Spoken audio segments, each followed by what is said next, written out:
Maro anisa kokoa ireo ankizy tanora eo anivon'ny fokontany Korondrano Andrefana boribory tany fahatelo ao anatin'ny commune Antananarivo renivohitra. Ny ankamaroan'izy ireo anefa dia saika voasarika amin'ny rendrarendra avokoa. Misy ny etaetan'izy ireo dia ny ananganana trano pokon'olona ho an'izay vahoaka eo anivon'ny fokontany izay. Nisy ny manalatalana namaly ny etaetan'izy ireo. Ravaka Randriamanalina, Stefana Razafamandimby nanangona ny vaovao.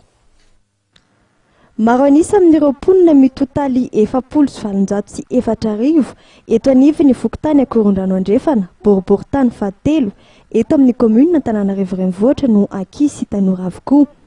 Ny 300 mponina eto toerana nefa dia saika sahirana avokoa ary saika tsy manana fahefa-mividy ampiana-janaka. Vokany dia mirenireny ny ankamaroany ireo ankizy sy tanora ary ahina voasarika amin'ny fanaovana asa tsy mendrika.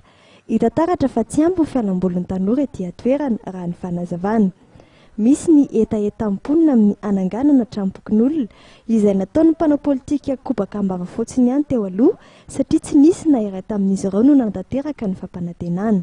Ho famalinana ny etaetam-ponina ary dia nisy efa tao anatin'ny 10 andro izao ny asa fananganana ny trampokon'olona etỳ toerana izay niarahan'ny fokontany tamin'ny malala-tanana iray.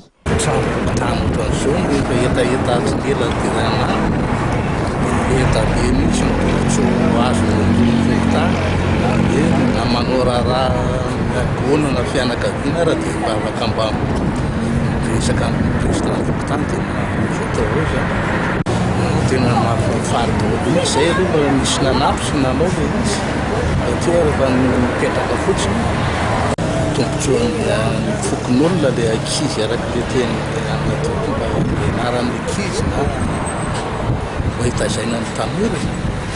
Teto zany dia efa be da be ny filompokon-tany mitondra teto nefa tsy navita trampokon'olona ohatr'izao. Voalohany indrindra aloha dia nareo zany no manampy an'izy isorana nareo fa zay efa ela efa nangetaeta io mba hanana trampokon'olona eto Korondrano Andrefana. Io zany maharetana hoe karakarana an'ilay tanora sy ny ankizy.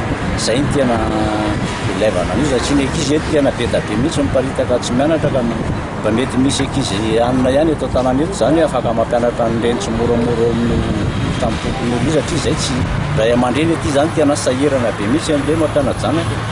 Ka mba hitanareo fa tena karite tena madinika mihitsy zany ny ety Korondrano Andrefana ety. Fa dia izay nanolo-tanana ny trampokon'olona dia sorana be da be mihitsy.